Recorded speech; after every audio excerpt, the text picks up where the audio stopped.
Hello and welcome to Tim Conley Drums. Drunks on the street, drunks in the venue, drunks in the hallways leading to the venue, drunks coming up trying to get on stage. These are all the things that musicians have to deal with pretty much every gig that they play, except at ticketed venues where the drunks might be there still, but you don't have to deal with them necessarily because you're able to leave the stage, go to a green room area, and you're not around them. Those gigs, in my opinion, dream gigs. But today I'm going to tell you about some gigs that I've had where the drunks were just absolutely unbearable and unbelievable. So basically, I'm going to name a few cities. Toronto, London, Ontario, and Barrie, Ontario. Those three places, in my experience, I'm not going to get into Northern Ontario's got some terrible spots too, don't get me wrong. But these three in particular, I played a lot of gigs in Toronto, a lot of gigs in London, and a lot of gigs in Barrie, with Toronto, of course, being number one. Now, those three places, the drunks on the street, especially in September and October. Now, why would you say September and October? Well, September and October, that's when school starts. You've got first year mainly, some second year, maybe a little bit older as well, but you got university kids. Frosh week, early September, those gigs are insane because you're dealing with kids who are away from mom and dad in a lot of cases for the first time, and they go crazy. Guelph is another one. There's probably going to be more that come to mind. I've played so many gigs across university towns that Toronto, London, Barrie, Guelph, yeah, those four, unbelievable, all university towns. So, like I was saying, the kids are fresh off the leash. They are away from mom and dad and they go nuts. So I can remember, we'll start with Toronto first. I can remember playing a gig in Toronto and it was a downtown entertainment district gig. And it was, I'm going to be totally honest, it was not exactly the greatest venue that I was playing at. It was a well-known drunken watering hole for university kids. Now, that being said, in terms of the actual gig itself, the gig was actually not a bad gig in the sense that the stage wasn't micro. It was a little bit bigger than the normal stages you get in Toronto. And the audience was very, very receptive because at the time, the music that I was playing was a lot more modern music. And the older stuff that we played was your typical classics that everybody loves. You know, we were playing some Rage Against the Machine. We were playing Don't Stop Believin' by Journey and, you know, Bon Jovi and Rock You Like a Hurricane and stuff like that. That was the rock stuff. And then the pop stuff, we're playing Michael Jackson, and we were playing Rick James, and, you know, funk and pop. And anyways, we were also playing some what would have been considered modern music at the time as well. So the kids responded really positively to what we were playing. Every song, they were all up dancing. In between dancing, though, there's the fighting. There's the drunken stupidity of trying to get up on stage. And that is a major pet peeve for me. I don't care what the gig is. I hate it when people try to get on stage because what are they doing? Well, they're trying to get on stage because they want to be part of the band. Okay, I get that. No problem. I understand. They want to grab the microphone and they want to scream into the microphone. And the problem with that is 99% of the singers that I work with don't want anyone else touching their microphone, spitting all over their microphone, especially with what we just went through with this crazy pandemic. Nobody that I know that's a vocalist wants anyone touching their microphone, even other bandmates. You know, I've played in situations where the band members insist that other band members use their microphones, and they use their microphones exclusively. There's no sharing of mics. So that's you know, I get it. I get it. That's an important issue. So these drunks try to get up on stage, and of course, trying to get them back off the stage once they're on the stage and you're playing, well, that's a serious problem unless you've got hip bouncers or doormen that are seeing what's going on. Because I always have a conversation at every gig where I was the boss. When I was the boss, I would always talk to the manager and some of the doormen that I knew were going to be inside. We'd always have a discussion, and I would tell them, if you see kids rushing the stage, please take them off the stage or prevent them from getting on the stage. We don't want them touching our instruments, and we don't want them touching our microphones, etc., etc. Number 3, once they do get up on stage, they'll kick drinks around. So quite often on stage, there's drinks. Sometimes it's the artist, sometimes it's not. Sometimes it's just people who have access to the stage have somehow put their drink on the stage. Hopefully the guitar player, singer, etc. don't kick them over. But what often happens is the people who are stage crashing, they kick all the drinks over, and now we're risking damage to our gear. So this is a big issue for a musician. And I'm sure anyone out there that's ever played a gig, you guys know what I'm talking about. The other issue, of course, as I mentioned, is the fighting. That can be out of control. Sometimes I've talked in other videos about how crazy it can get when the drunkenness leads to fisticuffs, and fisticuffs involving the police and the doormen, and you know, even fisticuffs, I'm not going to get into it in this particular video, but fisticuffs with bandmates. That's another story I will tell another day, where the band actually, members of the band actually got into physical altercations with members of the crowd. How about that? Now, one of the things that happened to me, I was telling you about Toronto, was I can remember in between sets, the bar gig, we're not on the stage.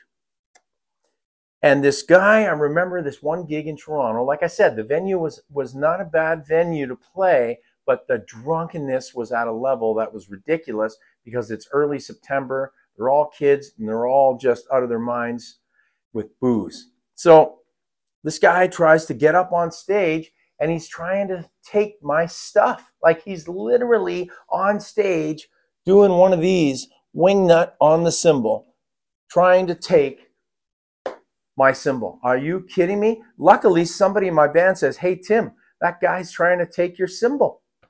I'm like, what? So myself and my bandmate rushed the stage. Dude, you're not supposed to be up on here.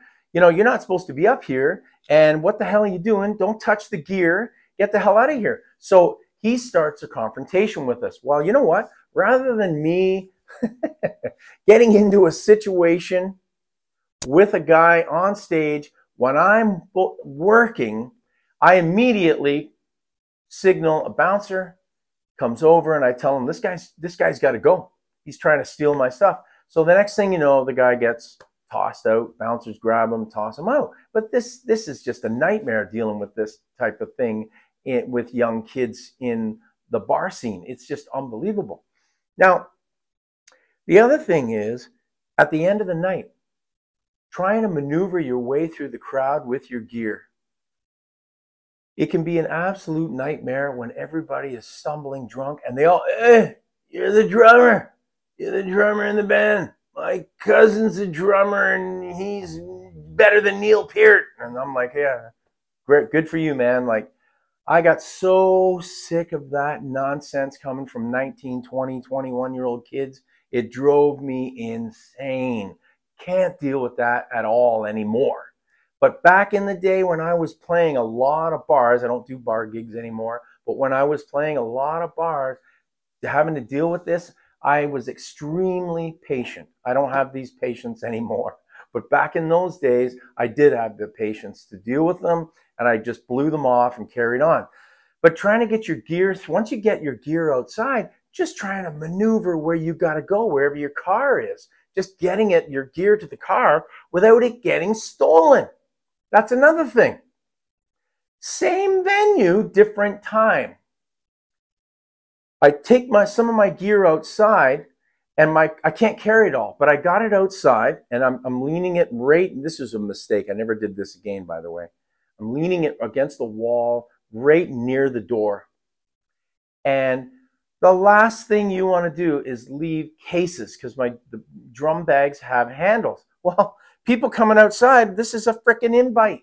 You leave a case outside with a handle while you go and pack some of your stuff, and you got to walk, say, 30, 40 feet away. By the time you turn around and come back, your stuff is going to be gone. Now, what happened to me was it didn't get stolen, but guys were in the midst of doing it. They were actually outside, huddled around my stuff and looking around, trying to figure out if they're going to take it. But I confronted them and said, get the hell away from my stuff. And they did. But again, drunks, we're not taking your stuff, man, whatever. They were clearly going to take my stuff, without a doubt. But it was my stupidity for leaving it out there. I made a huge mistake. Learned my lesson, never did that again. Never leave your gear unattended. Huge mistake. You're going to lose it for sure. Of course, I just took it and loaded it in, and then after that, the rest of the stuff that I had to bring out, I just left it in the venue until it was time to come out and I could carry it, and I did not leave anything outside. So, moving on to a few other places. I mentioned in one of my stories about Guelph, gig in Guelph, where there was crazy fights going on outside, inside and outside the bar, right? But the level of drunkenness among these kids is a dangerous level. Like I see them stumbling around where they're going to get hit by cars. I see them, like I said, fighting. And what a lot of young people don't realize in that drunken moment is all it takes is one punch and you fall down and hit your head on the sidewalk and you're dead. That's all it takes. Or you suffer a severe life-changing injury, or you get a concussion. And the next thing you know, you're bleeding out of your ears. And then what do? The next day you're thinking, oh man, I wish I hadn't done that. Well, yeah. What I always tell my kids is don't put yourself in a situation that's going to potentially lead to a serious problem. So you want to go out and have a good time. I get it. We all want to go out and have a good time. I get it. But don't back yourself into a corner that you can't get out of by putting yourself in a situation where it's going to be dangerous for you. Especially my 3 daughters. I've always talked about that to them, because that is vitally important for young girls to not put themselves in a situation where bad things can go wrong. Because we all know they're going to go wrong. They are going to go wrong. Again, that's a separate story for another day, but they are going to go wrong for these young girls. Okay? So, London, Ontario. That place is unbelievable for the level of drunkenness from these kids at Western University. Trying to remember the name of the venue. It'll come to me. I'll put it down here because I'm forgetting it right now. So many gigs, but I'll put it right down here, the name of the venue. Oh, I just remembered, Molly Bloom's. So Molly Bloom's in London, Ontario. Played there so many times. And you know what? For the most part, the crowd was always really good. These kids, these Western University kids, they're partiers.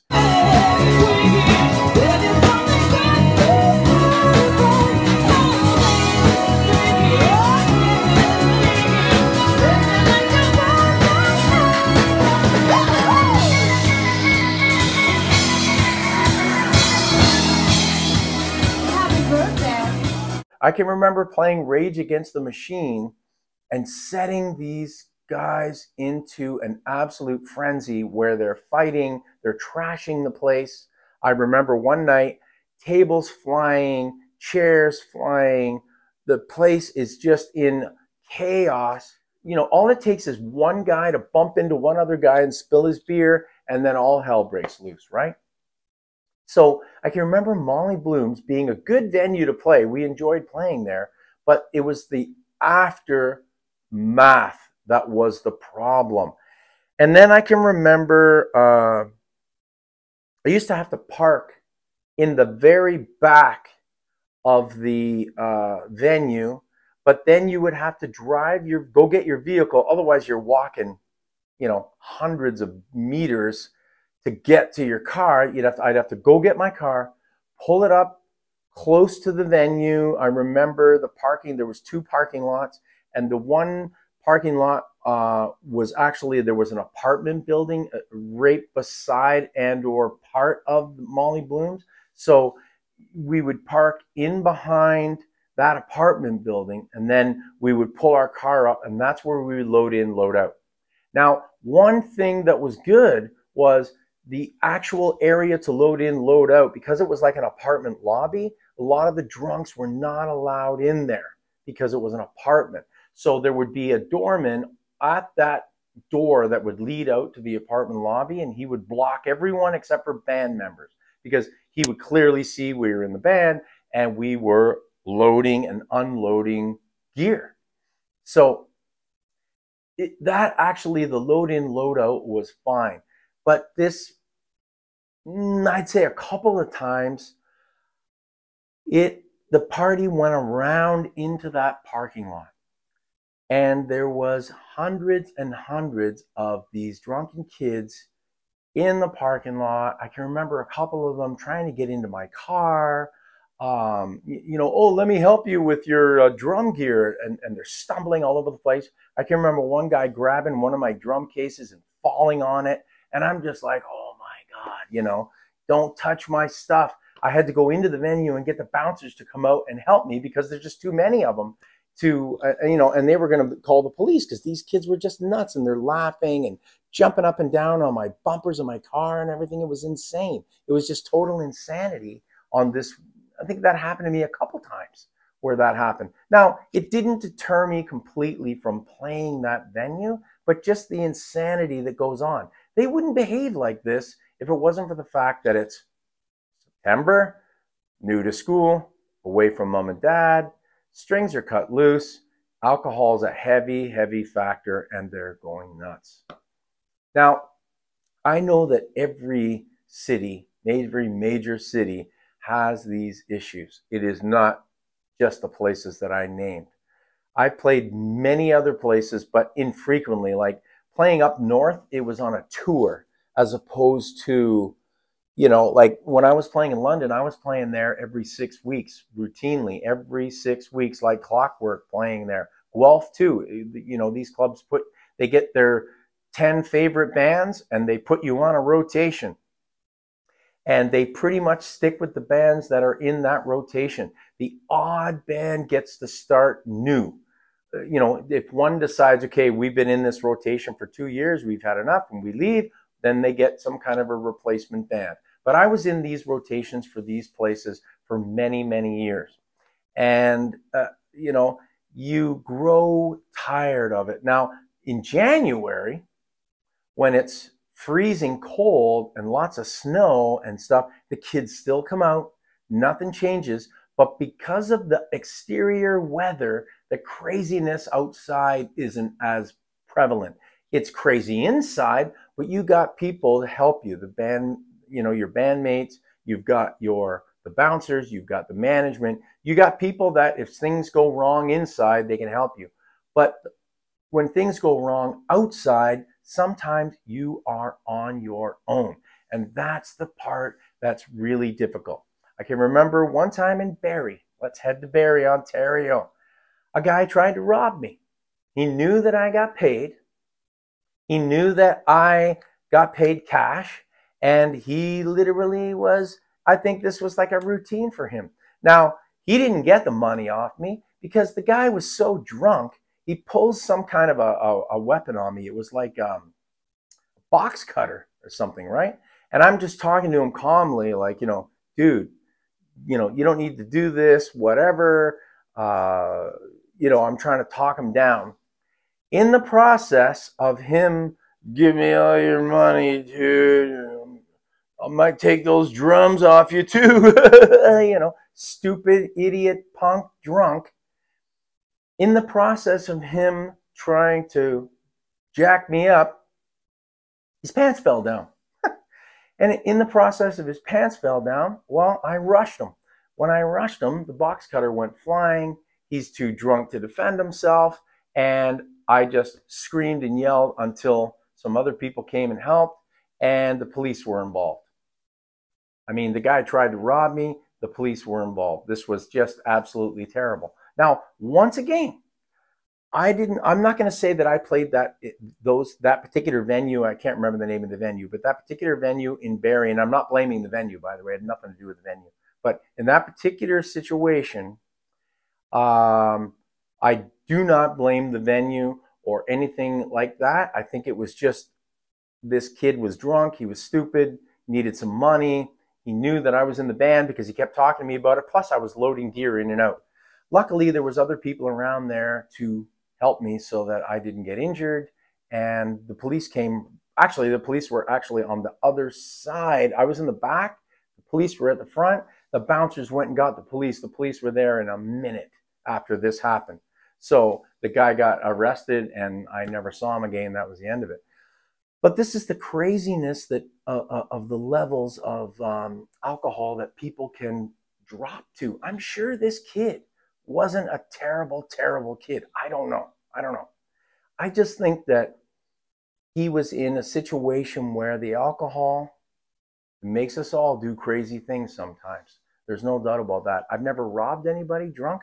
Whenever I've been drunk, which was, not for a long time. I haven't been drunk in 25 years probably. But whenever I was always a friendly, happy drunk and fun to be around. I was never someone that got violent or angry or anything like that. So anyways, this just leads me to, tell you guys that I don't do these gigs anymore for these reasons, because I just can't be downtown in these places with these crazy university kids behaving like this. Now, of course, I'm not penciling every single kid with the same label. I'm just telling you what I observed. But I'll tell you right now, there was thousands and thousands of them that I saw over many, many, many gigs, repeating the same stupid throwing up. I can remember one time this girl, I'm your biggest fan. I'm your biggest fan. We love this band. This is our favorite band. We're here to see you guys. Awesome. Thanks. Great. Terrific. Love to have you. What song do you want us to play? All right. Just that. We had a great rapport. That same girl, on the first set break, I saw her coming out of the washroom, and her friend told me that she'd been throwing up like crazy. And then she sees me and she's like, I love your band. And she's just a mess. And I'm thinking to myself, she's not really enjoying the band because she's going to be passed out in no time. And I would say, I don't know, half hour later, she's just finished, passed out in a chair. And it's dangerous for young women to be passed out in a bar. It's very dangerous. Luckily, I think her friend, well, first of all, when you pass out at a bar, usually the management and or bartender, waitress, whatever, they have you removed, usually. So I remember seeing this girl passed out in the corner, but I'm pretty sure her friend was kind of watching over her, and I'm assuming that she took her home. That's what I'm assuming. I don't know for sure. But just this nonsense that you got to put up with these bar gigs is unbelievable, and why I don't do them anymore. Now, speaking of fights and people not getting along, what about Jane's Addiction? The lead singer, Jane's Addiction, just losing it on stage, turning to Dave Navarro and starts punching him, and then the bass player from Jane's Addiction comes over and as he's kind of being grabbed, the singer, you got to watch the video of this, as the singer's being grabbed by crew going, what are you doing? What's wrong with you? What are you doing? You can read their lips. This guy comes over, who I was told is a jiu-jitsu black belt, apparently. The Avery, I think his name is, the bass player. he starts feeding the singer. So I'm like, he's really pissed off. These guys are not getting along. Something's going on in that band. Anyways, they're supposed to be playing Toronto on the 18th.